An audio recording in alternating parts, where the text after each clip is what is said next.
Hello students, good afternoon everyone. तो last time हम कर रहे थे काइनेमेटिक्स इन सर्कुलर मोशन, ठीक है। आज हम करेंगे डायनामिक्स इन सर्कुलर मोशन, ठीक है। तो ध्यान से सुनना, अच्छी तरह सुनना, बहुत अच्छा चैप्टर है, ठीक है। और बेसिकली जो हम चलेंगे एक अच्छे लेवल से चलेंगे, तो आप ध्यान से हर एक चीज़ सुनते चले चले जाना, ठीक है। बहुत आसान काम हो जाएगा आपके लिए हर चीज़ को क्रैक करना फिर, ठीक है। तो आज का जो टॉपिक अपना क्या है, इसमें कम से कम 4-5 वीडियो बनेंगी आपकी, तो थोड़ा सा ध्यान से रखना। डायनामिक्स ऑफ सर्कुलर मोशन, ठीक है। Dynamics of circular motion. देखिए, सबसे पहले अगर मैं बात करूंगा तो सबसे पहले बात करूंगा मैं यूनिफॉर्म सर्कुलर मोशन की।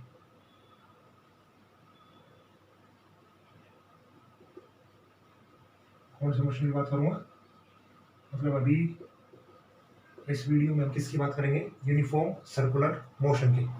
देखिए, यहां से मैं एक टर्म लेके चल रहा हूं, दो टर्म आती है वैसे, एक आता है सेंट्रीपिटल फोर्स और एक होता है सेंट्रीफ्यूगल फोर्स, ठीक है। तो सबसे पहले मैं बात करूं अगर आज के लेक्चर में सेंट्रीपिटल फोर्स, ठीक है। बुक में आपको जस्ट 5-7 लाइनों में दिया हुआ मिलेगा ये, ठीक है। लेकिन इसका डिस्क्रिप्शन बहुत अच्छा है, वो आप समझने की कोशिश कीजिए आप क्या है। देखो, ये कोई सर्कुलर मोशन है, ठीक है। ये इसकी वेलोसिटी है v, ये इसका रेडियस है r, ठीक है। अगर मैं बात करूं यूनिफॉर्म सर्कुलर मोशन की, ठीक है, एक सेकेंड रुका।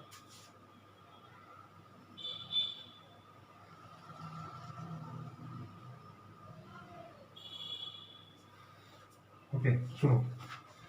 अगर मैं बात करूं यूनिफॉर्म सर्कुलर मोशन की, ठीक है, तो यूनिफॉर्म सर्कुलर मोशन का मतलब बताइए मुझे क्या हो सकता है। यूनिफॉर्म का मतलब होता है जिसमें स्पीड चेंज ना हो, स्पीड कांस्टेंट रहे। मींस v जो है वो क्या रहे, कांस्टेंट। इसका मतलब यहाँ पे जो एक्सेलरेशन रहेगी वो कितनी रहेगी, 0। अगर यहाँ पे नॉन यूनिफॉर्म होता है, नॉन यूनिफॉर्म, ठीक है, तो ये एक्सेलरेशन भी कुछ ना कुछ होती, क्योंकि इसमें v या तो इंक्रीज करेगा या डिक्रीज करेगा। समझ गए इस बात को। यूनिफॉर्म और नॉन यूनिफॉर्म में ये मतलब समझ गए आप। यूनिफॉर्म का मतलब क्या है, जिसमें स्पीड क्या रहेगी, कांस्टेंट, ठीक है। और नॉन यूनिफॉर्म मतलब जिसमें स्पीड कांस्टेंट ना रहेगी, ठीक है। अब यहाँ पे देखिए आप, ये तो टेंजेंशियल हो गया, बट टेंजेंशियल होता है ना, बताया था मैंने आपको एक बार, ठीक है। और इस साइड जो लगेगा ना वो कौन सा होगा, सेंट्रीपिटल होगा या नहीं बताओ, ठीक है। तो कोई भी बॉडी जब टर्न करती है, ठीक है, तो न्यूटन सेकंड लॉ ये कहता है कि किसी भी बॉडी को टर्न करने के लिए किसी न किसी फोर्स की जरूरत पड़ती है, नहीं तो बॉडी हमेशा स्ट्रेट लाइन में चलती रहेगी, फर्स्ट लॉ के अकॉर्डिंग, ठीक है। तो यहाँ पे अगर मैं बात करूँ सेंट्रीपिटल फोर्स की, तो वो होता है एम ए, लेकिन यहाँ पे टी तो है नहीं, टेंजेंशियल एक्सेलरेशन तो नहीं है, यहाँ पे कौन सा एक्सेलरेशन है, केवल केवल सेंट्रीपिटल। तो अगर मैं यहाँ से बात करूँ एम ए की वैल्यू क्या होती है, वी स्क्वायर अपॉन में क्या होती है, आर, ठीक है। या ये भी हो सकती है, आर बड़ा लिख लेंगे, आर बड़ा रखा है ना। तो इस चीज को हम कहते हैं सेंट्रीपिटल फोर्स, ठीक है। दूसरी बड़ी बात, ये जो डायरेक्टेड होगा, डायरेक्टेड कहाँ पे होगा, towards the centre of circle. बताइए, इतनी बात समझ में आ गई आपको यूनिफॉर्म सर्कुलर मोशन में कि सेंट्रीपिटल फोर्स क्या होता है, एक ऐसा फोर्स जो किसकी तरफ डायरेक्टेड रहे, सेंटर की तरफ, और टेंजेंशियल एक्सेलरेशन उसकी क्या रहे, 0। किस केस में, यूनिफॉर्म सर्कुलर मोशन के केस में। यही नॉन यूनिफॉर्म में अगर होता तो ये टेंजेंशियल की वैल्यू कुछ ना कुछ होती, ठीक है। अगली बात आप ध्यान सुनिए, ये इसकी वैल्यू होती है तो फिजिकल टू क्या होता है, एम वी स्क्वायर अपॉन में आर, क्योंकि सेंट्रीपिटल एक्सेलरेशन हमने पिछली बार कैलकुलेट किया हुआ है, एसी कितना होता है, वी स्क्वायर अपॉन में आर होता है ना, या ओमेगा स्क्वायर आर, ठीक है। अब इस पे मैं आपको एक क्वेश्चन लेके चलता हूँ, ठीक है। देखो, आप HCV वर्मा ना तो लेके आ रहे हैं ना ही सोल्व कर रहे हैं, ठीक है। ये आप अपना ही नुकसान कर रहे हैं भाई, पहली बात आप ये ध्यान रखो, ठीक है। अगर आपके घर में है और फिर भी नहीं कर रहे हो तो भी बहुत भारी नुकसान करते हो, तो आप बहुत ज़्यादा नुकसान कर रहे हो। अगर आपके पास नहीं है और फिर आप और ट्राई नहीं कर रहे हैं तो भी नुकसान नहीं है, ठीक है। तो चलो आगे सुनते हैं, आगे करते हैं हम तो, ठीक है। अब मैं इस पे क्वेश्चन लेके चलता हूँ, वो क्वेश्चन आप ध्यान से सुनना, ठीक है। सेंट्रीपिटल फोर्स पे किस तरह हम इसको लगाएं, किस तरह क्या होता है ये देखो। देखो क्वेश्चन देखो, एक इस तरह का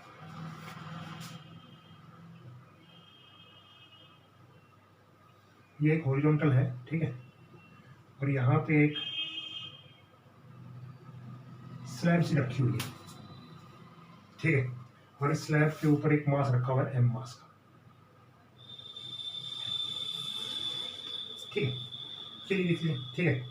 अब यहाँ से हम क्या करें, देखो आप एक चीज सोच देखो, मान लेते हैं ये आदमी इसको यहाँ से पकड़े हुए इस तरह, ठीक है, और ये ऐसे घूम रहा है, घुमा रहा है इसको ऐसे, ठीक है, और ये इसकी लेंथ यहाँ से यहाँ तक की लेंथ है एल, ठीक है। तो करना क्या हमें, what could be the maximum value of omega, ये ओमेगा से रोटेट कर रहा है, बी से नहीं ओमेगा से, what could be the maximum value of omega so that block does not slip। बहुत अच्छा क्वेश्चन है ये, बुक में नहीं मिलेगा आपको, ठीक है। करने का तरीका देखो आपके, इस तरह हम इसमें लगाया, देखो कहा क्या गया है कि ये इस तरह घूम रहा है, लेकिन ये ब्लॉक है ना, ये ब्लॉक स्लिप नहीं करना चाहिए। आमतौर पे आप देखते हैं कोई चीज़ यहाँ रखी होगी, आप इसको ऐसे घुमाएंगे, ठीक है, ऐसे घुमाएंगे तो ये क्या कर जाती है, स्लिप कर जाती है। तो आप इस तरह घुमाएं, धीरे धीरे धीरे धीरे धीरे धीरे आप घुमा के लेके जाइए, जिससे स्लिप नहीं करेगा, ठीक है। अब इसका मैं एफबीडी बनाता हूँ आपके सामने, देखो एफबीडी, देखो ये मास हो गया, नीचे की तरफ क्या हो गया इसका वेट, ऊपर की तरफ क्या होगा नॉर्मल डायरेक्शन, कोई दिक्कत नहीं, ठीक है। जब हम इसको ऐसे घुमा रहे हैं ऐसे, ठीक है, और ये यूनिफॉर्म लगा लो चलो, क्योंकि हम यूनिफॉर्म वगैरह कर रहे हैं, तो यूनिफॉर्म में केवल और केवल कौन सी एक्सेलरेशन रहेगी, सेंट्रीपिटल, अभी बताया मैंने, ठीक है। तो सेंट्रीपिटल एक्सेलरेशन जब रहेगी, तो अगर मैं देखो इस ब्लॉक पे, एम मास के ब्लॉक पे, एक तो इस तरफ एक्सेलरेशन रहेगी सेंट्रीपिटल, बिल्कुल रहेगी, कोई दिक्कत नहीं, ठीक है। अब मान लेते हैं इसका कोफिशिएंट ऑफ फ्रिक्शन ये है म्यू एस, ठीक है, म्यू एस क्या है ये बताता हूँ। ये क्या रखा है कि हम इसको घुमा रहे हैं ऐसे, ठीक है। तो आप एक चीज पहले आप ये सोच के देखिए, जब इसको घुमाएंगे ऐसे, ठीक है, तो ब्लॉक कैसे जाने की कोशिश करेगा, मतलब अगर ब्लॉक बाहर की तरफ निकलने की कोशिश करेगा, जैसे इसको घुमाएंगे, ठीक है, तो ब्लॉक ऐसे बाहर जाने की कोशिश करेगा बाहर, ठीक है। तो उस पर फोर्स किस तरफ लगाना चाहेगा, बाहर की तरफ, तो इसका मतलब इसका फ्रिक्शन किस तरफ लगेगा, अंदर की तरफ। बात समझ गया नहीं, बताओ मुझे पहले, अच्छी सी चीजें आप समझने की कोशिश करो बस, ठीक है। मतलब जब इसको घुमाएंगे तो हर बार ये ब्लॉक है ना, इससे बाहर निकलने की कोशिश करेगा, बाहर जाने की कोशिश करेगा इस सर्कल से, लेकिन इसको मेंटेन करने के लिए हमने एक फ्रिक्शनल फोर्स लगा दिया एफ एस, ठीक है। और this F S is centripetal force. अब यहाँ पे ये एफ एस है ना, एफ एस किसका काम करेगा, सेंट्रीपिटल फोर्स का, ठीक है। सेंट्रीपिटल फोर्स एक फोर्स नहीं है वैसे ही, बस ये तो हम डायरेक्शन ला देते हैं कि ये फोर्स इस तरफ लग रहा है, ठीक है। तो वो फोर्स हमने देखा एफ एस, अब इसमें यही चीज चलेगी, ठीक है। तो यहां से अगर मैं देखूं सेंट्रीपिटल फोर्स की वैल्यू कितनी आ जाएगी, एम ए सी, भाई फोर्स का फॉर्मूला क्या होता है, एम ए, ठीक है। और एफ एस की वैल्यू कितनी आ जाएगी, एम ओमेगा स्क्वायर आर आ जाएगी नहीं, और आर की जगह यहाँ पे लेंथ दे रखी है एल, ठीक है। कैसे चेक करें हम इसको, ओमेगा कैसे निकालें, चेक कैसे करें, चेक देखो, चेक करने का तरीका हर जगह यही करेंगे, ये ध्यान रखना। देखो चेक करने का तरीका देखो, एफ एस और एफ एल, अगर मैं बात करूँ एफ एल, वो हमेशा किसी ग्रेटर देन रहता है, एफ एस से होता है ना, एफ एस तो स्टैटिक फ्रिक्शन है, एफ एल क्या है मतलब बॉडी मोशन में आने वाली है, ठीक है। और एफ एल की वैल्यू कितनी होती है, mu S N is greater than F S कितना है, M omega square L, mu S N की वैल्यू कितनी निकाली हमने, M g, M omega square, M से एम कैंसिल, ठीक है। ओमेगा की वैल्यू हंसी देखो कितनी आएगी, बताओ ओमेगा की वैल्यू कितनी आएगी यहाँ से? देखो ओमेगा उससे है तो लेस देन, और ये क्या हो जाएगा म्यू एस जी अपॉन में एल, और सभी पे बताइए बताइए आए समझ नहीं आपको? This is angular frequency of this block. Clear हो गया होगा? कोई दिक्कत नहीं होगी, ठीक है। मतलब या तो इसकी इक्वल स्पीड हो, ठीक है, एंगुलर वेलोसिटी हो, या इससे छोटी हो, तो ही ये ब्लॉक इस पर रुकेगा। अदरवाइज अगर इससे बड़ा हो गया ना तो काइनेटिक फ्रिक्शन आ जाएगा, ठीक है। अगर आपको स्टैटिक काइनेटिक लिमिटिंग के बारे में थोड़ा सा पता है ना तो आप समझ गए होंगे, कोई दिक्कत नहीं है, ठीक है। तो ओमेगा ये आएगा, समझ गए इस चीज़ को अच्छी तरह, ठीक है। देखो बुक में नहीं मिलेगा, आप कभी बुक में आप इसको देखते फिरें, ठीक है। ये तरीका है करने का, आपको समझ में आया तो बताओ, आ गया होगा ना अच्छी तरह, ठीक है। तो इस पे एक क्वेश्चन और लेते हैं, कोनिकल पेंडुलम, मतलब ये एक्सप्रेशन है, ठीक है, एक तरह से। तो एक तो हम ओमेगा इस तरह निकाल चुके हैं, अगर आपसे कोई इस तरह का क्वेश्चन पूछेगा, ठीक है, तो आप इस तरह निकाल सकते हैं, फॉर्मूला आपको याद हो गया, या आप कैलकुलेट करने का तरीका भी आपको आ गया होगा, ठीक है। चलो एक टॉपिक और करते हैं अभी, इसी पे ही बेस्ड है वो टॉपिक है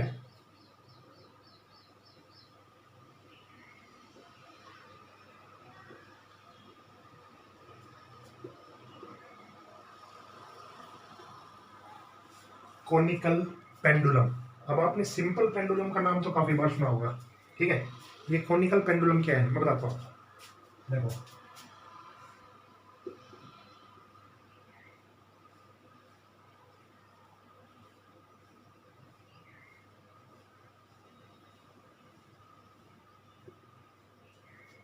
मतलब क्या है कि ये एक एम मास का बोब है, ठीक है, और ये एक लाइट रोप है, ठीक है। ये इसका एक्सट्रीम पोजीशन है, ये इसका एक्सट्रीम पोजीशन है, ठीक है। अब इसको हमने डिस्प्लेस करके ऐसे छोड़ दिया, तो जब ये इसकी शेप दिखाई देगी ना, हमें शेप कुछ ऐसी शेप दिखाई देगी कोन के टाइप में, जैसे जैसे मैं आपको बताता हूँ, पंखा है, पंखा आप देखते हो तो कभी क्या उसकी वो दिखती है आपको, ब्लेड से दिखती ना, नहीं दिखती, महसूस नहीं होती, किसके रूप में दिखता है आपको? एक डिस्क के रूप में दिखता है ना। इसी तरह ये पेंडुलम जब इस तरह मूव करेगा वी वेलोसिटी से, तो ये किसी तरह दिखेगा आपको, एक वी वेलोसिटी से, ये वी वेलोसिटी इस तरह है, ठीक है, इसकी टेंजेंशियल ऐसे, और ये एंगल मान लेते हैं थीटा है, और ये इसकी लेंथ है एल, ठीक है। अब इसमें हम निकालना चाहते हैं वी क्या होगा, मैक्सिमम स्पीड वी। इसमें पिछले में हमने ओमेगा निकाल के दिखाया था, अब की बार हम वी आपको निकाल के दिखा रहे हैं, ठीक है, ताकि आपको कंफ्यूजन ना हो। सुनिए, अब कुछ नहीं है, आप बॉडी फ्री बॉडी डायग्राम आइए, फ्री बॉडी डायग्राम देखो, अगर मैं ऐसा देखूँ, ये एंगल थीटा, ये ब्लॉक ऐसे चल रहा है एम मास का, नीचे तरफ क्या होगा वेट एम जी, ये वाली क्या होगी इसकी रस्सी से यही बंधा हुआ है टेंशन। अगर मैं यहाँ से देखूँ तो ये वाला एंगल भी थीटा, तो ये वाला कंपोनेंट क्या हो गया टी कोस थीटा, ठीक है। ये बॉडी इस तरफ आएगी घूम के इसके सर्कल में, ठीक है, मतलब ये इस तरह से देखो, इस तरह ही घूमती घूमती, ठीक है, तो इस तरह ही घूमती आएगी। तो यहाँ पे देखिए एक एक्सेलरेशन लगेगा, सेंट्रीपिटल एक्सेलरेशन, ठीक है। यहाँ पे फ्रिक्शन की बात नहीं कर रहा मैं अभी, ठीक है, यहाँ पे सिर्फ और सिर्फ किसका काम करेंगे वी का, ठीक है। तो ये टी कोस थीटा इस साइड है, ठीक है, तो इस साइड एक कंपोनेंट और बनेगा, वो कौन सा बनेगा टी साइन थीटा बनेगा या नहीं बताओ? टी जब ब्रेक कंपोनेंट हमने ब्रेक किया, T cos theta T sine theta, equate कर दो बस, कुछ नहीं, देखो T cos theta is equal to M G, और T sine theta is equal to है एम में, भाई एक्सेलरेशन इस साइड है ना, तो एम में कितना होगा एम बी स्क्वायर अपॉन में आर। अभी ये जोड़ मत देना, ये तो एक्सेलरेशन बताइए बस मैंने खाली, ठीक है, कोई और फोर्स हो ना यहाँ पे, देखो फोर्स को हम बैलेंस करते हैं, ये एक्सेलरेशन है, एक्सेलरेशन मतलब एम ए किसके बराबर है टी साइन थीटा, ठीक है।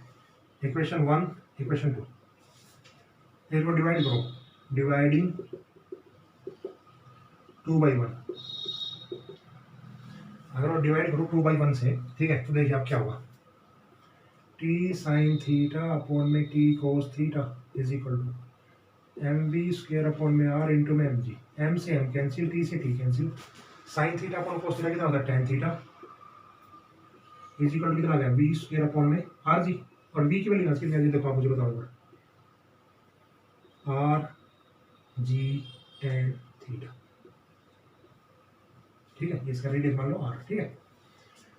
तो इस तरह हम सिंपल कॉनिकल पेंडुलम की वेलोसिटी का फॉर्मूला हम निकाल चुके हैं। जैसे आपको कहीं भी मिले सिंपल पेंडुलम की जगह वर्ड मिले आपको कॉनिकल पेंडुलम, तो आप ये फॉर्मूला अप्लाई करें बी का, ठीक है। देखो ये दोनों टॉपिक आपको बुक में नहीं मिलेंगे, लेक्चर में मिल जाएंगे लेकिन बुक में नहीं मिलेंगे, इनका थोड़ा थोड़ा कंसेप्ट, ठीक है। तो आप थोड़ा सा ध्यान दे के करें, कोई दिक्कत नहीं, आप मेरे साथ भी चलें लेकिन आप चले डेली, ठीक है।